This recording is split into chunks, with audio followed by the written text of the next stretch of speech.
তোষা কি বাঁচতো ওর আরহাম ভাই ছাড়া? বাবাকে কত বলল, যেই বাবাকে জন্মের মতো ভয় পেত সেই বাবা সামনে দাঁড়িয়ে জাহির করেছিল মনের কথা। তোষা ভাবুক হলো। বাবাকে যথেষ্ট ভয় পেয়ে চলে তোষা, অথচ বাবা ছাড়া তার চলেও না। সারা বাড়ি টোটো করা ওর একমাত্র কাজ।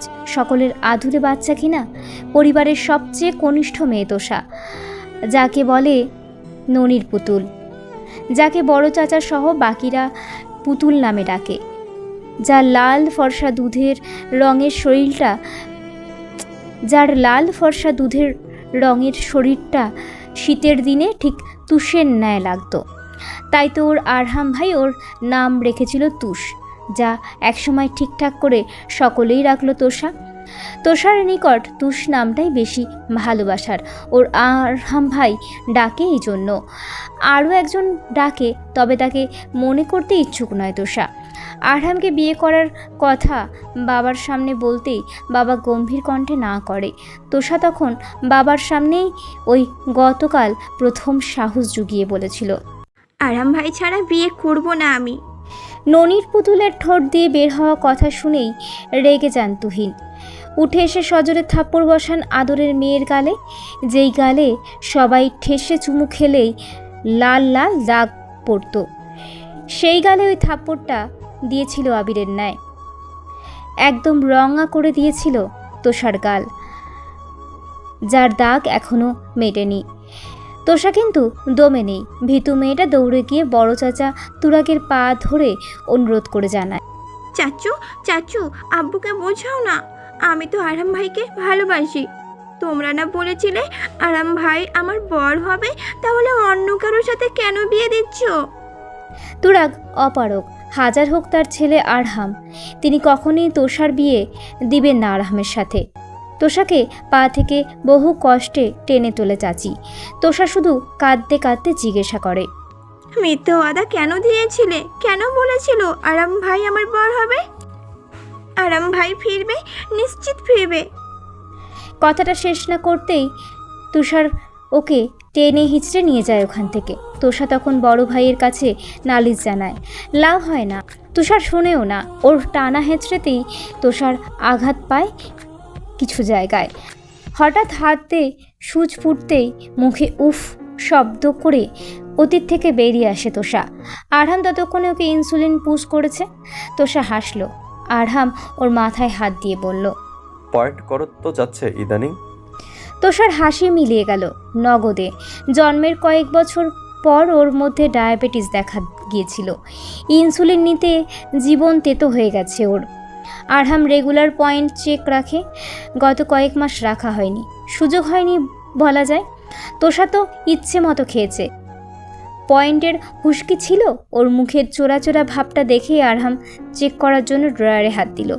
পয়েন্ট দেখেই যেন মাথায় হাত, খালি পেটে নয়, মোটেও কম কথা নয়।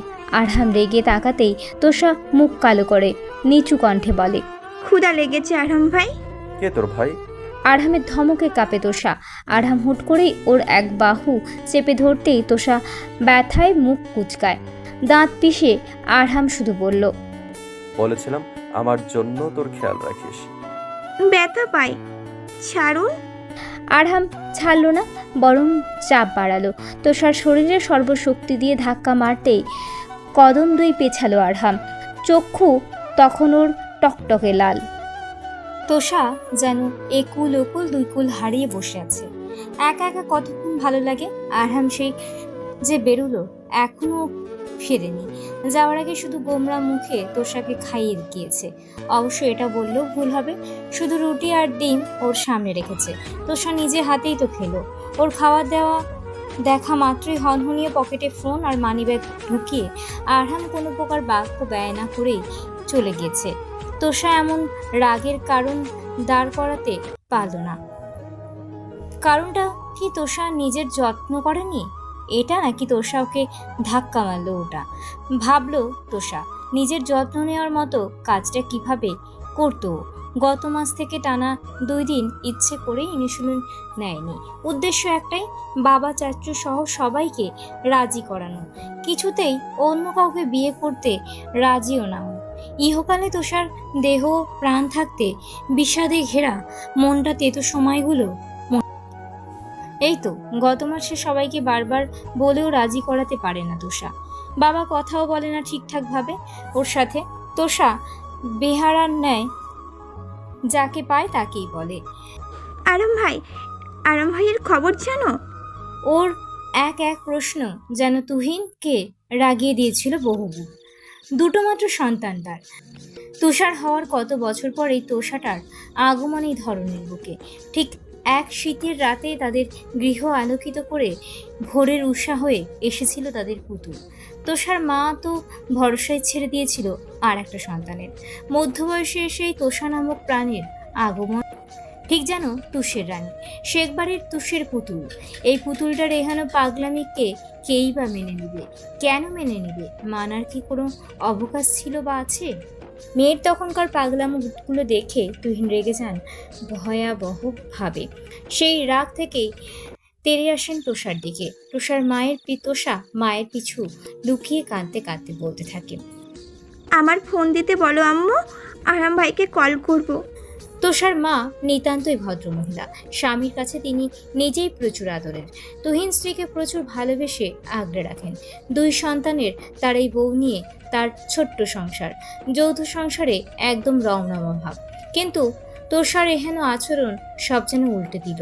তোষার শেষোক্ত কথা শুনে রাগে তেড়ে মেরে তুহিন বলে ওঠেন, তোষা বেশি বাড়াবাড়ি করবে না। আরহামের সাথে যোগাযোগ করার চেষ্টা করলে খুব খারাপ হবে বলে রাখলাম।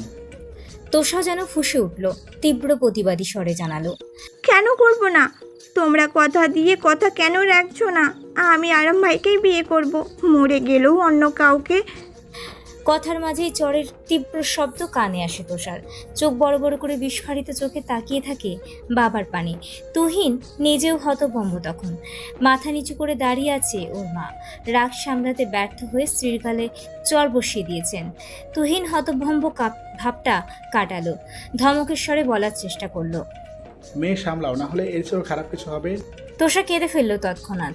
ওর মায়ের সাথে যে বাবা কখনোই উচ্চবাক্য ব্যয় করেনি, সে কিভাবে তার গায়ে হাত তুলল। দৌড়ে যেতে যেতে শুধু বলল, কেন আশা দিয়েছিলে? এখন কেন এইসব? আমার আরাম ভাই আসবে। তোমরা ওয়াদা ভঙ্গকারী হলেও সে না। দৌড়ে গিয়েও বেশি দূর এগোতে পারল না তোষা। ইনসুলিন না নেওয়াতে মাথাটা ঘুরে পড়ে যায় রুমের বাইরে। তুষার বাসায় ছিল না। বোনকে দরজার সামনে পড়ে থাকতে দেখে চিৎকার করে এগিয়ে আসে। বোনের মাথাটা কোলে তুলে একবার মা বাবাকে ডাকতে তো পরক্ষণেই তুষার গালে চাপড় মেরে মেরে রাখতে থাকে। পুতুল, এই পুতুল, কি হয়েছে? এই তুষার হাত পা ক্রমশ ঠান্ডা হওয়ার পথে। তুষার বোনকে নিয়ে বিছানায় শোয়াতে শোয়াতেই চাচা চাচি বাবা আর আদনানও হাজির হয়। ওর চাচি কাঁদতে কাঁদতে হিচকি তুলে ফেলল। এই চিনির পুতুলটার এই অবস্থা কেন? আব্রাহামকে কোনোদিন যখন মেনেই নেবে না, তাহলে কেন তাকে বছরের পর বছর ছেলে ছাড়া থাকতে হলো? যেই ছেলের সুখ এই তোষা, সেই ছেলে কি মানবে এত বড় ধোঁকা? তুষার বুদ্ধিমান, ও বুঝে তোষাকে ইনসুলিন দেয়নি। তাই ঝটপট সুগার চেক করলো। যা ভেবেছিল তাই। ইনসুলিন পুশ করে সবাইকে রুম থেকে বের হতে বলে। সবাই বের হলো। চাচি তখনও শিয়রের কাছে বসা। তুষার হাঁটু গেড়ে বসে চাচির কাছে, হাতটা মুঠোয় পড়ে শুধু বলে, আমার অনেক আদরের বোন চাচি আরহাম। আমার অনেক আদরের ছেলে আরহাম, তুষার। কিন্তু দেখ, বছরের পর বছর সে আমার কাছে নেই, যার জন্য এত কিছু তাকে নিয়েই চিনিমিনি। সব ধ্বংস হয়ে যাবে চাচি। এটা এমনিও হবে, অমনিও। তোষাকে একটু বোঝাও। অনেক চেষ্টা করেছি। তুষার দীর্ঘ নদীর মাঝে খেইহারা মাঝির মতো লক্ষ্যভ্রষ্ট হয়ে রইল। চাচি উঠে গেলেন তুষার খাবার আনতে। তুষার তাকায় বোনের মুখটার দিকে। আর একটা পার্থক্য ভাই বোনের বয়সের। হাঁটুর বয়সী বোন। সময় মতো বিয়ে করলে তুষারের হয়তো তুষার থেকেও বছর 7-8-এর ছোট্ট মেয়ে থাকতো। তুষারের নিকট বাচ্চা বই কিছুই না তুষা। তার কলিজার টুকরো এই বোন। বাড়িতে 3টা ছেলে, 1টা মেয়ে। সবার চোখের মনি, অথচ সময় আর পরিস্থিতি সবটা বিগড়ে দিয়েছে, সবটা। তুহিনের নজর যায় সোফার কিনারায়, তার স্ত্রী সেখানেই ঠান্ডা হয়ে দাঁড়িয়ে আছে। হ্যাঁ, ঘন্টাখানেক আগে ওখানেই তো তাকে থাপ্পড়টা মারল তুহিন। স্বামীর দেওয়া বিবাহিত জীবনের প্রথম আঘাতটা সে কি সহ্য করতে পারেনি হয়তো, তাই হয়তো দিকহারা হয়ে ওখানেই দাঁড়িয়ে আছে, দৃষ্টিতে শুধু শূন্যতা। তুহিন এগিয়ে যান, আলতো করে হাত রাখেন স্ত্রীর পিঠে, একসময় ধীরে জড়িয়ে নেন নিজের সাথে, ডান হাতটা বুলিয়ে দেন গালে। ফিসফিস করে শুধু ব্যথিত গলায় শোনা যায়। দোষ খুঁজলাম, আমার অনেক খুঁজলাম, পেলাম না। তুহিনের চোখ দিয়ে এক ফোঁটা অনুতাপ ঝরল। মনের ঝড় তার মন জানে, অপ্রকাশিত সকল অনুভূতি দগ্ধ করে চলেছে তাদের। খট করে শব্দ করে দরজা খুলে যায়। তোষা মুখ তুলে তাকায়, আরহাম এসেছে। যাওয়ার সময় ওকে রুমে রেখে দরজাটা বাইরে থেকে লাগিয়ে গিয়েছিল। তোষা অশ্রু ভরা চোখে তাকালো। আরহাম ওর দিকে তাকাতেই দৌড় এসে ঝাঁপিয়ে পড়ে তোষার তার বুকে। হাত থেকে আরহামের সকল ব্যাগ পড়ে গেল ফ্লোরে। দু হাতে তোষাকে তুলে ধরে নিজের সাথে। তোষা কাঁদতে কাঁদতে শুধু বলতে পারলো, অনেক কষ্ট আপনাকে পেয়েছি আরাম ভাই। আপনি কেন চলে গিয়েছিলেন? আরহাম বিস্মিত হলেও পরক্ষণে ঠোঁটের মাঝে খেলে উঠল রহস্যময় এক হাসি। শান্তবর্ণে চুমু খেলো তোষার মাথায়। তোষা তখনও ফুপিয়ে কাঁদছে। আরহামকে প্রথম শক্ত করে ধরে রাখলেও এখন শরীর ছেড়ে দিয়েছে। আরহাম ওকে নিজের সাথে মিশিয়ে রাখলো। ওভাবেই হেঁটে চলে গেল বিছানার কাছে। আরহাম ডাকলো ওকে, কিন্তু তোষা মুখ খুলল না। আরহাম দ্বিতীয়বার ডাকলো, কেন কাঁদছিস? কোথায় ছিলেন আপনি? রেগে কেন চলে গেলেন? আমি ভয় পেয়েছিলাম। ভয়? হ্যাঁ, এই একটা মাত্র জিনিসই আছে যা পারে তোষা। খুব ভয় পেতে পারে সে, অথচ কিছু মাস ধরে সকল ভয় সে বিসর্জন দিয়েছিল। ভালোবাসার মানুষটার জন্য গলা উঁচিয়ে কথাও বলেছিল। আরহাম অভিযোগ শুনল মনোযোগ দিয়ে। নিজের সাথে তোষাকে নিয়ে বসালো বিছানায়। নিজের কালো কুচকুচে চাঁদদাড়ি যুক্ত গালটা লাগিয়ে দিল তোষার ফুলফুলা গালটার সাথে। বাকি কাজটাও তোষা নিজেই করে নিল। ঘষে দিল নিজের নাক মুখ আরহামের গালে। টু শব্দ করলো না দুজনের একজনও। আরহাম অনুভব করলো নিজের ভেজা গালটাকে। তুষের ফোটায় যেন সিক্ত তার গাল। তোষা আরহামের নাকটাকে ছুঁয়ে দিল আঙুল দিয়ে। আরহাম তাকাতেই নাক টেনে টেনে বলল, আমার নাকটা বোঝা, অথচ আপনারটা কত খাড়া নাক আরাম ভাই, একদম চাচ্ছুর মতো। নিজের বাবার কথা শুনে হঠাৎই চোয়াল শক্ত হয়ে এলো আরহামের। তোষাকে কাছে পেয়েছে 24 ঘন্টাও হয়নি, অথচ রাগ উঠেছে কয়েকবার। নিয়ন্ত্রণ করাটা বড্ড কঠিন হয়ে যাচ্ছে আরহামের। বিশ্বাসঘাতকদের শাস্তি হওয়া উচিত, ভয়ঙ্কর শাস্তি। জিহ্বা চোয়ালের নিচের পিষে আরহাম তাকায় তোষার পানে। ওইভাবেই শুধু বলে, বিশ্বাসঘাতকদের কথা আর মনে করবি না তোষ। তোষা ভড়কে যায় কিছুটা, পরক্ষণেই বলে ওঠে, আপনি এখনো রেগে আছেন? কেন মনে হলো রেগে আছে? তখন ধাক্কা দেয়াতে অথবা নিজের যত্ন না নেয়াতে? আমি কে হই তোর? সরাসরি উত্তর তোষার। আরহাম ভাই, আর কি? আর কিছু নয়। তোষা যেন লজ্জা পেল মুহূর্তেই। কেন পাবে না তার আরহাম ভাই? গতকাল থেকে ওর স্বামী, ওর একান্ত পুরুষ। তোষার প্রাণ, কত বছরের সাথের এই মানুষটা তোষার। সহাস্যে প্রকাশ করে তোষা, আমার স্বামী আপনি। আমার সবটুকু জীবনের গাঢ় রঙটা আপনি যে রাঙিয়ে দেয় আমাকে প্রতিনিয়ত। আপনি এমন এক অস্তিত্ব আমার, যাকে ছাড়া বছরের পর বছর পাড়ি দিয়েছি আমি, কিন্তু কখনো ভুলে থাকতে পারিনি। আমার প্রিয় প্রাণ আপনি আরহাম ভাই। তোষার সহজ সরল স্বীকারোক্তি। আরহাম পরিলুব্ধ নয়নে তাকিয়ে দেখে নিল ওর বোকা তুষের মুখটা। নিজের খসখসে হাতের ঠান্ডা তালুর আজলায় তুলে নিল তোষার মুখ।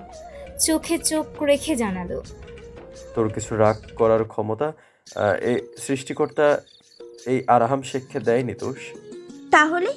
তখন রাগ উঠেছে শেখ বাড়ির সকলের প্রতি। আমার থেকে তোকে দূর করতে লোকগুলো এতটাই বেহুর ছিল যে তাকে কলিজার টুকরারও খেয়াল রাখতে পারেনি। তোর ডায়াবেটিক্সের পয়েন্ট এত বেশি কেন থাকলো দোষ? খালি পেটে নয়, বুঝিস কিছু? আপনি তো ছিলেন না, তাই এমন হয়েছে। তোষার চোখ মুখে দুষ্টু হাসি। আরহামও চাপা হাসলো। তোষা ততক্ষণে আরহামের থেকে সরে দরজার সামনে পড়ে থাকা ব্যাগগুলো তুলে উৎসুক দৃষ্টি আরহামের দিকে। তোষার চোখে করা প্রশ্ন বুঝে আরহাম অল্প হেসে জানায়। সব তোর। তোষার খুশি আর দেখার কসুর রইল না, একে একে ব্যাগ খুলে সব বিছানায় ছড়ালো। এত এত সুন্দর সুন্দর সব কিনা তোষার, সেখানে দাতা কিনা ওর আরহাম ভাই। ভাবা যায়, লাল নেটের শাড়িটা হাতে তুলেই হাস্যোজ্জ্বল চোখে তাকায় তোষা। আরহাম আপ্লুত চোখে তাকিয়ে রইল। কতগুলো বছরের বিচ্ছেদ, তারপরও আজ তারা এক, দুটো দেহ এক প্রাণ। তোষা হাতের শাড়িটা উল্টে পাল্টে দেখতে দেখতে আনমনে প্রশ্ন করে। এই শাড়িটা অনেক সুন্দর। সুন্দর একটা দিনের জন্যই তার আগমন। তোষা বুঝেও না কথার অর্থ। পুনরায় জিজ্ঞেস করতে আরহাম বলে উঠল। যেদিন আমার প্রাণে মিশতে চাইবি ওদিন এটা পড়বি, তাহলে আমি বুঝতে নিব যে আমার প্রাণ আমার কাছে নিহিত হবে। কথাটা গভীর হলেও এর মর্মার্থ বোঝে তোষা। লজ্জায় কাল দুটো গরম হয়ে যাচ্ছে যেন। আরহাম নিজে থেকে কাছে আসেনি আজ পর্যন্ত। প্রতিটা বার তোষা গিয়েছে, এবারও যাবে। গত রাতে শুধু তোষার অনুরোধেই না আরহাম তার কাছে রইল, ফলেই না তোষার প্রশান্তির ঘুম দিল। লজ্জায় নেতিয়ে গেল তোষা, মুখ নামালো না, বরং এক হাত বাড়িয়ে ছুঁয়ে দিল আরহামকে ওর প্রিয় পুরুষটার দিকে।